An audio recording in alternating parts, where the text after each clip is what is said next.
सो है गाइस, स्वागत है आपका एक बार फिर से आप ही के यूट्यूब चैनल में। और आज की इस वीडियो में बात करेंगे आईडीएफसी फर्स्ट बैंक को लेकर। देखो भाई, दूसरी तरफ यस बैंक के नतीजे काफ़ी अच्छे आए, तो यहाँ पर आईडीएफसी फर्स्ट बैंक ने थोड़ा सा निराशाजनक नतीजे पेश किए हैं।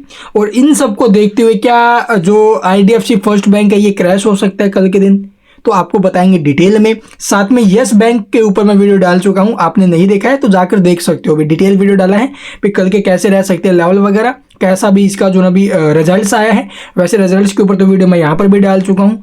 ठीक है, तो चलिए एक बार डिटेल में एनालिसिस जो कर लेते हैं अभी कैसे है कैसे नहीं, और इम्पैक्ट कैसा होगा अभी कल के दिन इस स्टॉक के ऊपर। क्योंकि आपको पता होगा अभी इस स्टॉक में काफ़ी अच्छी तेजी हमें देखने को मिली है। वैसे स्टॉक ऊपर से टूटा हुआ 100 रुपये ऊपर में था स्टॉक, वहाँ से तो गिरावट में ही है 15-20%, लेकिन नीचे से स्टॉक में जो रिकवरी आई है, जो तेजी स्टॉक में फिर से बनी है, वो काफ़ी शानदार रही है। लेकिन ये जो तेजी है ये टिक पाएगी अब आगे या फिर नहीं, इसको समझेंगे भी रिजल्ट्स के हिसाब से। फिर चार्ट पे आपको दिखाएंगे भी कहाँ पर क्या सपोर्ट बन सकते हैं। तो चलिए, आप लोगों ने अगर रिजल्ट्स नहीं देखे हैं तो यहाँ पर आपको हाईलाइट दिखाएंगे। वैसे कंप्लीट वीडियो में डाल चुका हूँ, कमेंट कर देना, लिंक प्रोवाइड करवा दूंगा, या फिर आप लोग हमारे वीडियो सेक्शन में जाकर देख सकते हो। तो यहाँ पर आप लोग देखोगे भी जी बिजनेस की ऑफिशियल वेबसाइट के ऊपर भी अपडेट हमें देखने को मिली है, जहाँ से इसके आगे के माहौल पता चल जाएगा। भी देखा जाए तो आईडीएफसी का जो प्रॉफिट है वो गिरते हुए नजर आया है। हर शेयर पर जो कमाई है, जो अर्निंग पर शेयर है, ईपीएस है, वो भी हमें प्रीवियस ईयर के सेम क्वार्टर से कंपेयर करें तो वहाँ पर वो भी घटी है। तो पूरी डिटेल पढ़ते हैं। यहाँ पर देखोगे आईडीएफसी फर्स्ट बैंक के चौथी तिमाही का जो रिजल्ट है वो जारी किया है। नेट प्रॉफिट में करीबन 10% के करीब जो गिरावट है वो आते हुए नजर आई है, जो 724 करोड़ पर हमें देखने को मिला, टिकते हुए नजर आया। 724 करोड़ पर रुक गया इसका प्रॉफिट। उसके बाद यहाँ पर देखोगे आईडीएफसी चौथे जो तिमाही है, ठीक है, उसके अंदर 10% तो इसका प्रॉफिट टूटा भाई। एनआईआई यानी कि नेट इंटरेस्ट इनकम, यानी कि इसको देखा जाए तो 24% का उछाल दर्ज किया गया है। नेट इंटरेस्ट इनकम में काफ़ी अच्छा उछाल आया है। उसके बाद आप लोग देखोगे यह लगभग 4,469 करोड़ पर रहा है। ईपीएस यानी अर्निंग पर शेयर अगर देखा जाए तो सालाना आधार पर 1.28 रुपये से घटकर आ गया अभी 1.02 पर, जो प्रीवियस क्वार्टर में भी सेम था।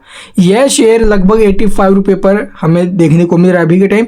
और यहाँ से इसके अंदर जो ना भी अब गिरावट का संकेत है। इन सबको देखते हुए देखो, कुछ एक चीज़ें पॉजिटिव भी है, कुछ एक चीज़ें नेगेटिव भी है। जैसे नेट इंटरेस्ट इनकम है, काफ़ी ज़्यादा तेजी के साथ उछलते हुए नजर आई है।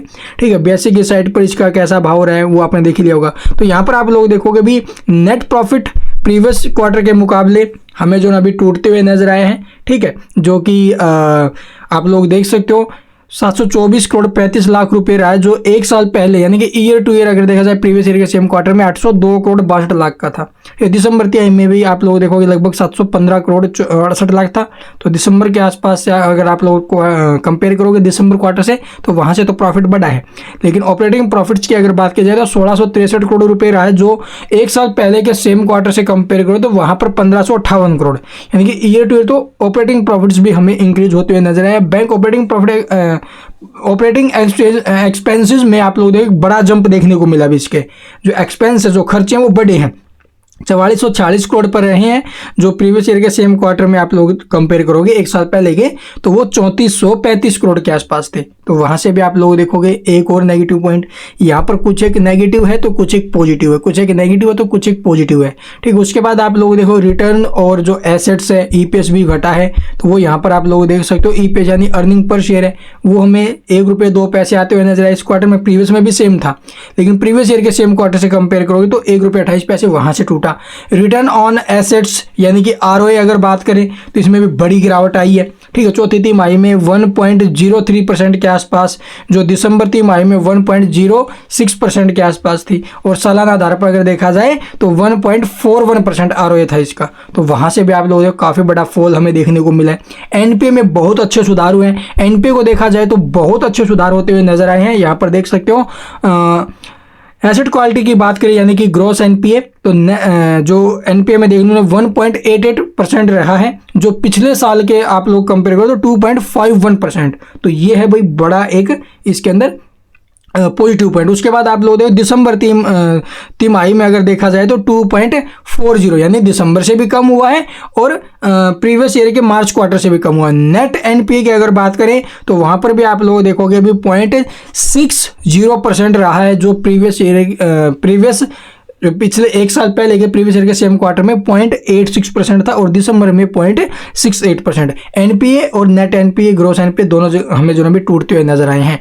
तो यहाँ से हमें कुछ एक चीज़ें नेगेटिव और कुछ एक चीज़ें पॉजिटिव देखने को मिली है, जैसे कि नेट इंटरेस्ट इनकम इंक्रीज हुई, एनआईआई। ठीक, उसके बाद आप लोग देखोगे भी आरओई, क्या बोलते हैं भी आरओए हमें जो ना भी बुरी तरीके से टूटते हुए नजर आए हैं।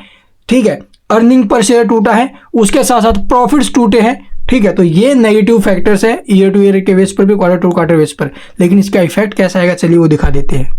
तो देखो भाई, हर बैंक के रिजल्ट्स आते हैं लेकिन उसके बाद जो मार्केट को उनसे एक्सपेक्ट होता है, यानी कि हर कोई कंपनी अपने रिजल्ट डिस्क्लोज कर रही है, अच्छी बात है, लेकिन मार्केट भी तो उनसे कुछ ना कुछ चाह रहा है। तो यहाँ से इस बैंक से भी मार्केट ने कुछ ना कुछ चाहा है भी कैसे रिजल्ट आने चाहिए आपके, तो वो रिजल्ट्स वहाँ से कैसे आए हैं तो चलिए दिखाते हैं। अभी यहाँ पर देख सकते हो मार्च क्वार्टर से अगर कंपेयर करोगे, अर्निंग पर शेयर एक्सपेक्ट किया गया था लगभग ₹1.20, आया कितना, ₹1.02 के आसपास आया है, 16% के करीब भी फिसले हैं। उसके बाद जो रिवेन्यू एक्सपेक्ट किया गया था लगभग 6060 करोड़ के आसपास, आया कितना, 6110 करोड़ के आसपास। ये इंक्रीज जो है लगभग 1% के करीब।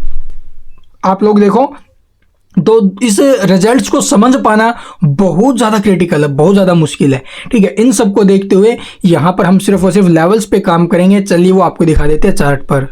तो यहाँ पर आप लोग देखोगे भी स्टॉक में हमें लगभग ब्रेकआउट आते हुए नजर आया था। ठीक है, यहाँ पर इसका एक ट्रेंड बन रहा है, जैसा कि आप लोग देख सकते हो इस ट्रेंड को ब्रेक किया है। ट्रेंड को ब्रेक करने के बाद आप लोग देखोगे स्टॉक में एक अच्छा खासा मूव हमें ऊपर में देखने को मिला है। इस मूव के बाद ये स्टॉक आगे कैसा बिहेव करेगा चलिए वो आपको दिखा देते हैं। यहाँ पर देखोगे ये जो ट्रेंड लाइन है इसे इसने जो अभी ब्रेक किया है और ब्रेक करने के बाद अभी टाइम जो स्टॉक है वो ऊपर में सस्टेन किए हुए हैं। ठीक है, लेकिन ये जो ट्रेंड टूटा है उसके बाद ये जो रिजल्ट्स आए इन सबको देखते हुए सपोर्ट अगर बात करें तो नीचे में सपोर्ट रहेगा अभी 80 का, 80 के आसपास का सपोर्ट लेके चलिए। अगर इसके ऊपर में शेयर है होल्डिंग बनाए रखो, अगर इसके नीचे स्टॉक निकलता तो एक बार जो कुछ भी है वो ठीक रहेगा, भी एक बार निकलना स्टॉक से। और बाकी देखते जो कोई भी अपडेट आएगी आपको जरूर बताएंगे। रिजल्ट्स मिले जुले आए हैं, खराब भी आए हैं, बहुत सी चीज़ें बहुत अच्छी भी आते हुए नजर आई हैं। तो इन सब का कैसा असर होगा इसको थोड़ा सा अंदाजा लगाना बहुत ज़्यादा मुश्किल है भाई। और बाकी लेवल्स मैंने आपको बता दिया। वैसे भी स्टॉक में एक अच्छा खासा ब्रेकआउट हमें देखने को मिला जो कि 80 पैसे के आसपास का है। स्टॉक इसके आसपास ही हमें देखने को मिल रहा है, लेकिन इसको ब्रेक करके सस्टेन करेगा उस कंडीशन में मज़ा है भाई। और बाकी देखते हैं 80 का नीचे में सपोर्ट है, अगर 80 के नीचे में ओपनिंग आई तो फिर एक अलग बात होगी। And thank you for watching the video.